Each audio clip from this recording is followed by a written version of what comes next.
Monsieur le président, madame la ministre, mes chers collègues, ce projet de loi aura été particulier. Depuis sa conception jusqu'à la commission mixte paritaire, marathon conclusif après d'intenses négociations. Nous souhaitons saluer l'immense travail qui a été réalisé par les deux assemblées du Parlement en un temps record. Nous nous félicitons particulièrement des échanges qui ont eu lieu ici au Sénat. Ils ont permis, si besoin était, de rappeler que notre chambre haute est ancrée dans la réalité et déploie des solutions concrètes afin de répondre aux besoins de nos concitoyens. Le groupe Les Indépendants s'est attaché dès le début à faire en sorte que ce texte ne vienne pas accentuer les fractures entre nos territoires. Nous l'avons dit, les solutions doivent être territorialisées pour être efficaces et acceptables. Nous le répétons, nous vivons un moment particulier dans la crise que nous traversons. Notre force sera d'utiliser la relance afin d'accélérer notre transition écologique.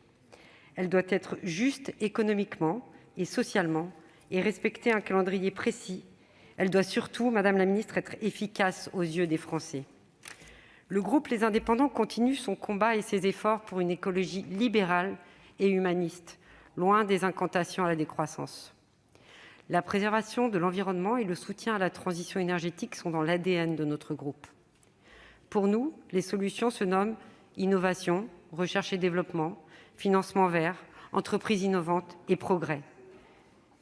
Bref, comme l'a justement déclaré Bill Gates, nous avons besoin d'une transformation technologique sans précédent pour réaliser cette transition. Notre lutte contre les dérèglements climatiques ne s'intensifiera que si nous décarbonons des pans entiers de notre industrie, fortement émetteurs, que si l'énergie que nous consommons et produisons est propre grâce à des innovations, autant dans le nucléaire que dans le renouvelable.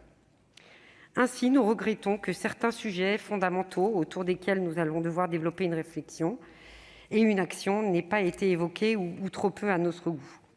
La publication, le 14 juillet dernier, par la Commission européenne, de 12 propositions de texte afin d'ajuster l'Union à son objectif Fit for 55, l'objectif de 55% de réduction des émissions de gaz à effet de serre à l'horizon 2030, est pleine d'enseignements.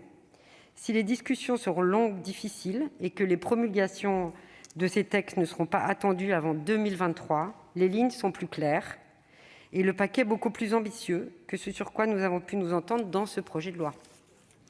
L'incitation est de mise et le cœur du problème est évoqué. Nous avons eu l'occasion de le dire, beaucoup de réponses émaneront des échelles européennes et mondiales.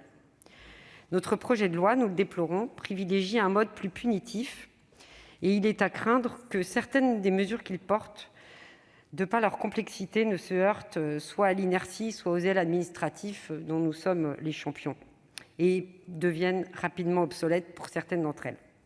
Cependant, des avancées importantes sur de nombreux sujets sont au rendez-vous dans ces 350 articles.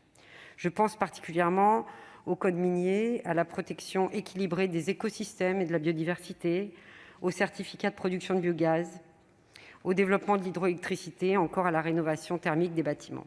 C'est pourquoi notre groupe des Indépendants se prononcera en majorité en faveur des conclusions de cette commission mixte paritaire. Le travail est pourtant loin d'être terminé et vous l'avez rappelé, Madame la Ministre, il n'y a plus d'une semaine sans qu'une catastrophe naturelle, à l'instar des inondations meurtrières en Allemagne et en Belgique, sans qu'une semaine ne nous rappelle l'urgence climatique dans laquelle nous nous trouvons et les impacts dévastateurs sur nos populations de ce dérèglement. Nous sommes tous conscients, désormais, de l'enjeu immense qui se dresse devant nous et devant les générations futures. Nous serons au rendez-vous, mais il faudra aller beaucoup plus loin que ce projet de loi. Nos efforts sont désormais tournés vers Bruxelles. Espérons que la présidence française du Conseil de l'Union européenne soit à l'auteur de ces enjeux. Je vous remercie. Merci, chers collègues. Dans la suite de la discussion, la parole est à Monsieur Dantin.